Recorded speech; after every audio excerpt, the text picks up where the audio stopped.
నేను ఒక్క మాట స్పష్టంగా చెప్పదలుచుకున్నా. 77 సంవత్సరాల స్వతంత్ర భారతదేశంలో ఏ రాష్ట్రం కూడా 31,000 కోట్ల రూపాయల రుణమాఫీ చెయ్యలేదు.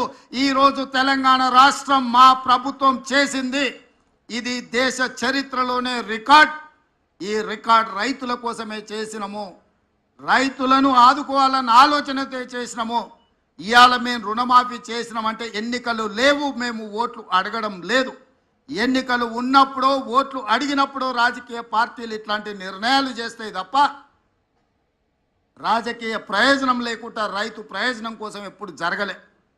కానీ మేము రైతు ప్రయోజనానికే ప్రాధాన్యత ఇవ్వాలన్న ఆలోచనతో ఏ ఓట్లు లేనప్పుడు, ఏ సీట్లకు ఎన్నికలు జరగనప్పుడు ఈరోజు ఈ కార్యక్రమాన్ని తీసుకోవడం ద్వారా రైతులకు అండగా నిలబడతామన్న విశ్వాసాన్ని మేము కల్పించదలుచుకున్నాం.